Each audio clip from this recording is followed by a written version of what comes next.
Hello नमस्कार. आपल्या सगळ्या गोड ताईंचं, दादांचं, काकांचं, काकूंचं आणि अगदी सगळ्या आपल्या छोट्या छोट्या चिमुरड्यांचं सुद्धा अगदी मनापासून स्वागत करते आपल्या एका नवीन छोट्याशा ब्लॉगमध्ये आणि आपल्या यूट्यूब चॅनलमध्ये सुद्धा, ज्याचं नाव आहे सख्या बहिणी सख्या जावा. तर चला ताईंनो, मस्त अशा दिवसाची छान अशी सुरुवात झालेली आहे आणि आज सकाळ सकाळ म्हणलं गावठी स्टाईल मस्त अशी काळा मसाल्याची कुठली तरी भाजी हाणावी, जी की बाजरीच्या भाकरीबरोबर एक नंबर लागणार आहे. तर मग काय, फ्रीज उघडलं, फ्रीजमध्ये दिसली फ्लावर, म्हणजे त्याला गावठी भाषेत फुलवर म्हणतो, फुलवर आणि म्हणलं बटाटा, दोन्ही फुलवर आणि बटाटा मिक्स करावं. आज तुमच्या दाजींना काळ्या मसाल्याची कुठलीही भाजी खायची होती, पण काळ्या मसाल्याचीच कर म्हटली. आज मी डायरेक्ट जेवण करून जाईन, बघ ती कुठली असू पण फक्त काळा मसाला पाहिजे आणि त्याच्याबरोबर तीळ लावलेली बाजरीची भाकरी. तर मग म्हणलं चला बटाटा किंवा फुलवर किंवा मग काळ्या मसाल्यामध्ये आपण काय काय करतो, बरंचसं काय काय करतो. काही म्हणजे माझी मम्मी तर आहे ना काळ्या मसाल्याची पनीरची भाजी देखील करते आणि ती तितकीच छान लागती, पण माझ्या हाताने तशी होत नाही काळ्या मसाल्याची पनीरची भाजी, म्हणून मी नाही करत. तर काय म्हणतात ना, ते ज्याच्या त्याच्या हातची चव किंवा ज्याच्या त्याच्या हातामध्ये ती जादू असती. तर इथं मी भरपूर असं लसूण, आलं, खोबरं मस्त असं मिक्सरमधनं बारीक करून घेतलं. थोडीशी कोथिंबीर होती, लसूण, आलं, खोबरं आणि थोडीशी कोथिंबीर छान असं परतवलं. घरचे सगळे मसाले टाकलेत त्याच्यामध्ये, जे घरचे साठवणीतले मसाले असतात ते, लाल तिखट, धनेपूर, हळद, घरचा गवडा मसाला, गरम मसाला आणि फुलवर आणि बटाटा कट करून पाण्यामध्ये टाकला होता तो टाकून घेते. मस्त होते, सोपी पद्धत आहे. कारण बऱ्याच अशा काही रेसिपी आहेत की त्याला सेम मेथड मी फॉलो करते, पण टेस्ट काय सेम येत नाही, वेगळी येते. कारण प्रत्येक भाजीमध्ये वेगळी टेस्ट असते. आपण जरी मसाला तोच वापरला किंवा रेसिपी जरी तीच वापरली, पण त्या भाजीचा अर्क त्यामध्ये उतरल्यामुळे टेस्ट ऑफकोर्स ती वेगळीच येते. तर त्याच्यामध्ये पहा, मी साईडला इकडं छान असे कांदे भाजायला टाकलेले. काळा मसाला म्हटलं की कांदे, भाजलेला कांदा आपल्याला लागतो. इकडं भांडं चेंज केलं मी, म्हणलं थोडा रस्सा वाढवावा, कारण काळ्या मसाल्याचं थोडं भाकरीबरोबर चुरून सगळे खातात. तर मग मोठ्या भांड्यामध्ये शिफ्ट केलं. तिकडं पाणी गरम व्हायला ठेवलं होतं सकाळ आणि चहा पण उकळतो. इकडं बाहेर थोडेसे कामाला लेबर आले, त्यांच्यासाठी चहा ठेवला होता उकळायला. मग इकडं ते छान असं उकळलं पहा, झाकण लावून चांगलं, म्हणजे 80% शिजलं. नंतर त्याच्यामध्ये थोडेसे कांदे ते भाजलेले फुटाणे आणि परत भरपूर अशी कोथिंबीर मी टाकून दिली उकळल्याच्या नंतर, म्हणजे चांगलं 80% शिजल्याच्या नंतर. एक साईडला माझ्या भाकरी पण चालल्या होत्या, इथं दोन्ही काम बरोबर होत होतं. आज थोडासा उशीरच झाला काम आवरायला, पण होऊन जातं मग पटपट दोन्हीकडे पाहिल्याच्या नंतर. मिक्सरच्या भांड्याला थोडासा मसाला लागलेला होता, तो सुद्धा म्हटलं काढून पहा, म्हणजे याच्यातनं काढून घ्यावं. तर सोपी रेसिपी आवडल्यास एकदा नक्की ट्राय करा.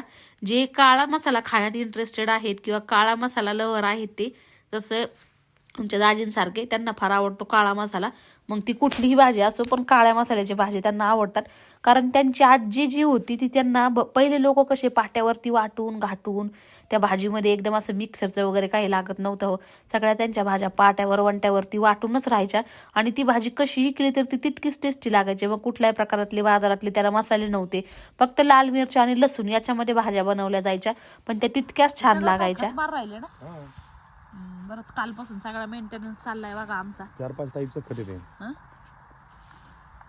ठीक आहे, सगळं मिक्स करून घेतलं. वर्षातून एकदा मेंटेनन्स लय होता आहे ना, वर्षातून एकदा केलं तरी पण 45,000 रुपये खर्च. आता काय करायचं, डायरेक्ट पावसाळ्यात करायचा. हा ना, डायरेक्ट पावसाळ्यात.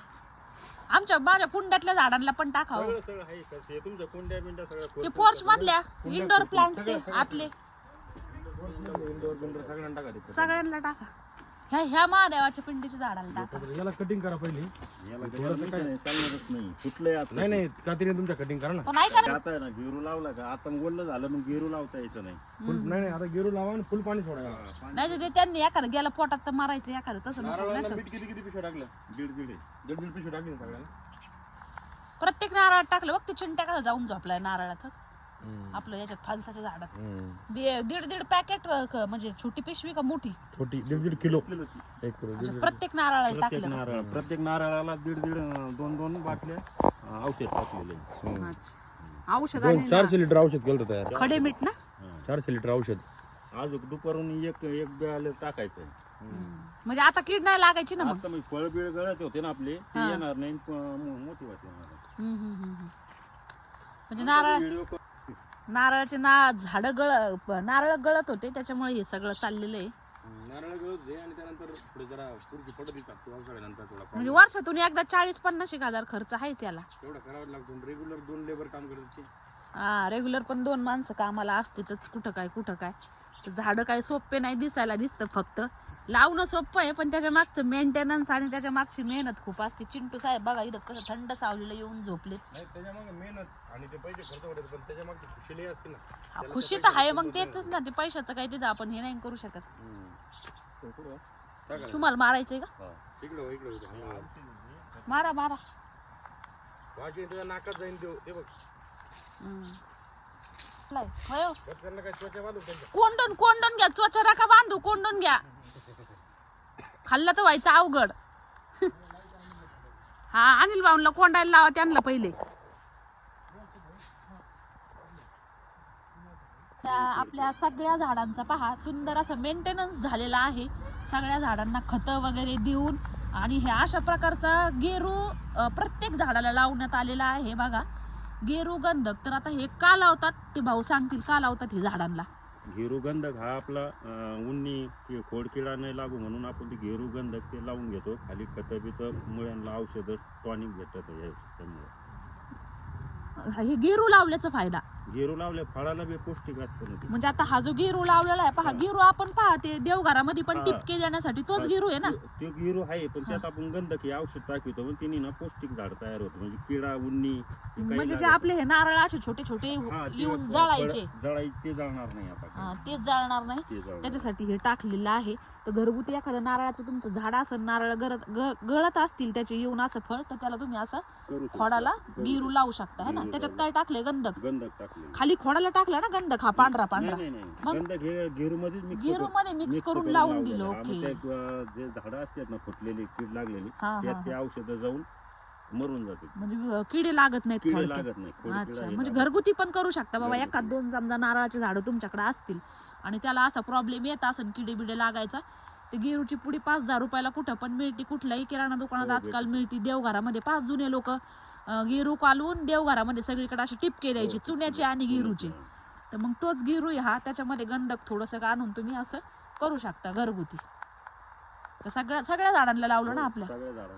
आणि ते कुंड्यांमधल्याला टाकलं खत सगळं आतमधल्या. ठीक आहे, खुरापल्या ना त्या. ठीक आहे चालेल थँक्यू. मग झालं सगळं, यांच्याशी बोलणं झालं ना. चालेल ठीक आहे. आता काल ग्रास कटिंग झाली सगळी पहा. आता ही मशीन तुम्ही आज घेऊन जाणार का लगेच, का बाकी काही काम झालेलं आहे ना. तर तुम्ही कुठलं हे करता सांगा नाही का. गार्डनची सगळी मेंटेनन्स करतो. झाडांची कटिंग, फायकलची, परत लॉन कटिंग असलं, बांधाची खराब गवत असेल तर ब्रश कटिंग ते बी बांध क्लिअर करून देतो. म्हणजे थोडक्यात झाडांचा मेंटेनन्स सगळा करता. झाडांचा मेंटेनन्स, फार्म हाऊसचे सगळे मेंटेनन्स आम्ही करतो. अच्छा, त्या भाऊंचा मी कॉन्टॅक्ट नंबर देते पहा. कोणाला जर बोलवायचं असेल तर तुम्ही सगळीकडे जाता का? हो सगळीकडे जातो. तुम्ही मागच्या वेळेस पण आलते ना आपल्या इथं. हा म्हणजे आमचं याचं सगळं जंगल विलाचं पहा मेंटेनन्स, खतं वगैरे टाकणं. आता 6 महिन्यात एकदा त्याला खतं वगैरे टाकावंच लागतं. तर यांची टीम असती सगळी पहा. तुमच्या टीमचं नाव सांगा काय? तुळजाभवानी गार्डन पहा असं आहे. मी नंबर देते पहा. Garden workers. तर कुणाच्या गार्डन मध्ये म्हणा किंवा फार्म हाऊस मध्ये म्हणा, कशाही पद्धतीचं जर तुम्हाला मेंटेनन्स पाहिजे असेल तर तुम्ही यांना कॉल करून बोलू शकता. म्हणजे तुम्ही कुठेही महाराष्ट्रात कुठेही का कुठपर्यंत तुमची सर्व्हिस लिमिटेड आहे? पुण्यापर्यंत जाता. म्हणजे आजूबाजूचे तुम्ही 100-200 किलोमीटर गावं घेऊ शकता. हा जवळपास ज्यांना पाहिजे असेल तर तुम्ही कॉन्टॅक्ट करून बोलू शकता ताईंनो. ते होम सर्व्हिस छान पद्धतीने देतात. आमचं सगळं लॉन कटिंग वगैरे पहा 2 दिवसापासून चाललं होतं सगळं. म्हणजे अक्षरशः झाडांचे जे वाळलेले पानं वगैरे काढून ते सगळं स्वच्छ करून दिलंय त्यांनी. हे स्वच्छ तुम्हीच केलं ना. म्हणजे जे लॉन मध्ये कचरा वगैरे होतो तो सगळा उचलून वगैरे सगळं क्लिनिंग करून त्यांनी अक्षरशः दिलंय. नाही तर काल इथं अक्षरशः निघला असेल एखादा मोठा टेम्पो भर कचरा ना, झाडांचा कचरा, तर तो सगळा साफ करून वगैरे उचलून पण त्यांनी दिला. छान पद्धतीने 2 दिवसात काम करून दिलंय. तर आम्हाला वाटलं तुम्ही किती दिवस म्हणले होते अगोदर 3-4 दिवस लागतील, पण 2 दिवसातच काम आमचं सगळं कम्प्लीट झालेलं असेल. तर ज्यांना रिक्वायरमेंट गरज आहे तर तुम्ही खाली दिलेल्या नंबरवरती त्यांच्याशी कॉन्टॅक्ट करू शकता, है की नाही. चालेल ठीक आहे. तर चला त्याच्यानंतर आता व्हिडिओला कंटिन्यू ठेवायचं म्हणल्याच्या नंतर आत्ताचा जो व्हिडिओ आहे तो आता डायरेक्ट म्हणजे आता बघा 9 वाजलेत आणि आता सुरुवात केली म्हणजे घेतलाय पुढचा व्हिडिओ. 2 दिवस झाले आपले व्हिडिओ आले नाही. बऱ्याच ताई लाईव्हला पण म्हणत होते ताई व्हिडिओ आला नाही. पण खऱ्या अर्थाने ताईंनो लोड इतका होता ना की आम्हाला टाइमच मिळाला नाही व्हिडिओ घ्यायला आणि हे करायला. असं झालं. त्या जंगलविड्याचा आपला मेंटेनन्स चालू होता. 2 दिवसामध्ये टाइम मिळाला नाही आणि आता रविवार पण होता. आज म्हणलं जरा असो राहू दे म्हणलं, कारण संडेचा आपण तसंही एखाद्या वेळेस सुट्टी घेतो. पण आता 2 सुट्ट्या झाल्या तर तुम्ही पण म्हणत असताना काय येतं. 3 झाले. हा, तर मग संध्याकाळी आता सुरुवात केली बघा. जेवण वगैरे झालेत आमचे सगळे, काम आवरले. काम म्हणजे कसं किचन वगैरे साफ करून बिरून सगळं आवरले. आणि आता थोडंसं ते मम्मी आली होती बघा काल आली आणि 4 वाजता आली आणि काल थांबली. आणि मीच तिला बोलून घेतलं होतं, म्हणलं अगं किती दिवस झाले आम्हाला यायला होत नाही आणि तुला यायला होत नाही, ये तरी म्हणलं. मग आली आणि मग अशी गेली. तिचं सुद्धा व्हिडिओ घ्यायला म्हणजे व्हिडिओ घ्यायलाच जमलं नाही. तर खारीक खोबरं वगैरे घेऊन आली होती. हळद घरची हळद बनवून कुटून वगैरे सगळं करून आणली बघा. तर तेच म्हणलं आता ते जे खारीक खोबरं आणलंय तर त्याच्यामध्ये थोडंसं तूप वगैरे काढून हे करून ठेवावं. असं झालं. ध्रुव खाली आहे बाळा, अजून त्याचा अभ्यास घ्यायचा आहे. पहिले म्हणलं जेवण वगैरे लवकर झाले म्हणजे बरं होतं सकाळ सकाळी. कुठे ठेवले बघ बरं. खारीक खोबरं कुठून आणले तिने, सगळ्या खारका वाळवल्या, त्या पूर्ण त्याच्यातलं बी काढलं, सगळं केलं, मोकळं केलं. गाठी झालेल्या होत्या. काल रात्री बसल्या तिच्याच हाताने गाठी फोडल्या सगळ्या. रात्रीच म्हणत होती घ्या इकडे, चला मी देते तुम्हाला लाडू बांधून आणि हे करून. पण आम्ही म्हणलं अगं राहू दे आणि जेवल्यावर करू म्हणलं आपण. आणि मग नंतर मग तिला परत जेवल्यावर म्हणलं आता नको करू, राहू दे. आम्ही नंतर करू म्हणलं. तर बघा इतका छान वास सुटलाय बघा हळदीचा. म्हणजे कोणाकडनं तरी तिथं हळद घेतले, त्याची काय उकड का काय काढावं लागत तिथे पाण्यामध्ये उकडून, उकडा का काय घ्या, उंगला घ्यावा लागत होती. उंगला घेतला मग ते वाळवून कुठून वगैरे आणून इतका मस्त वास सुटला. ही हळद लय भारी बरं का खायला. कच्ची जरी अशी आपण पाण्यात टाकून जरी पिलं ना तर हळदीचं काय काय उपयोग येते कोणाला सांगायची गरज नाही, सगळ्यांनाच माहिती आहे. मस्त आहे एकदम गुणकारी आहे हळद. म्हणजे विशेष पण नाही. मी पण इतका छान वास येतो त्या हळदीचा मस्त अगदी.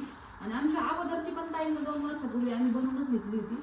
बहिणीच्या मैत्रिणीने दिली होती, जी शेतात होती तिने डायरेक्ट कुठून वगैरे आणून दिली. आणि ह्यावेळेस मम्मीने दिलं. आता ही वर्षभर जाईन आम्हाला एवढी हळद. इतका सुंदर असं वाटतंय बाई, आता झटकन घ्यावा आणि लगेच पाण्यात पिवा, नाही तर तोंडाला लावा. इतकी ओरिजिनॅलिटी आहे. विकतच्या हळदीमध्ये ना कलर असतो कालवलेला ताईंनो पॅकेटमध्ये. आपण किती पण म्हणलं ना तरी पण, कारण की हळकुंड किती महाग आहे. आता आपण मागच्या वेळेस 200 रुपये किलोनी हे केलं होतं. आणि लग्न जर असलं ना त्या लग्नामधल्या हळदीचा वास बघा कसा येतो. आता हे पिवळं धमक हळदीचा जो लेपन आहे दरवाजामध्ये उंबरठ्यामध्ये ते पण हीच हळद वापरतो. पहिले आम्ही विकत आणायचो, पण आता जेव्हापासून घरी करायला गेलो तेव्हापासून म्हणजे करतो तेव्हापासून नाही विकत आणलं. आता बघू याचा हात धुतल्यावर बघा कसा पिवळा होतो. ऐक ना, पण याच्यामध्ये काहीच कालवायची गरज नाही ना. साखर ना गुळ इतकं परफेक्ट झाले ना ते. मला असं वाटतं फक्त तूप टाकावा आणि थोडीशी अक्रोड आहेत. हा मग साखर आणि ते कशाला टाकायचे, अजिबात नको. खाऊन बघ ना, एकदम परफेक्ट आहे. खाते मी हात धुते. तूप टाकलं ना तर ते जास्त गोड होईल. आणि मला असं वाटतं लाडू पण नको बांधायला, हाय असंच ठेवा वाटीमध्ये चमच्यानी, ज्याला जसं पाहिजे ते तसं खाईल.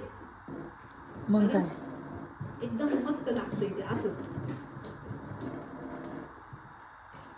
म्हणजे थोडंसं जाडसर राहिलं ना ते एकदम भारी लागते. ते लय बारीक पण काय उपयोगाचं नाही. हे बघा नुसतं हातात हे केलं तर लगेच हात माझा पिवळा धमक झालाय. हे झालं ओरिजिनल बघा. किती म्हणजे लगेचच्या लगेच किती. आता उद्यापर्यंत तर जाणारच नाही, चांगलं धुतल्याच्या नंतरच जाईल बघा. ठेवून नको लागेल. बघ बाई तूप टाकू थोडस लागेल, पण ते पण थंडीमध्ये थिजणारच आहे आता. पण तुपाने काय नाही होणार. बघ बाई टाकायचं तर टाक. तूप टाकू, लाडू बिडू नको बांधायला. थोडे ड्रायफ्रुट्स मिक्स करून दूध टाकून एक छोटी वाटी जरी खाल्लं नाश्त्याला तरी एकदम भारी आहे मस्त. आता आणलेच करून तर हे सकाळीच म्हणतो पुढे सासूबाईने आणलेलं खारीक खोबरं द्या मला. मी म्हणलं अजून त्याच्यात तूप वगैरे कालवायचंय, थांबा. थोडस खाऊन बघितलं म्हणले. आता हे नवीन पोरं खाते ना, आपण खाऊ नंतर लगेच कंटाळा करू, मग असं होऊन जातं. चारणी असते सगळीकडे आपल्या खाण्याच्या बाबतीत तरी बरं. त्या कारण लाडू बनवले ते पण 4 दिवस सगळ्यांनी खाल्ले तसेच आहेत अजून. ते बळच त्याला म्हणायचं अरे खारे, त्याला म्हणायचं अरे खारे, अरे पौष्टिक आहे, हेल्दी आहे. बळच त्या काय हातात म्हणून द्यायचं तेव्हा ते खातात.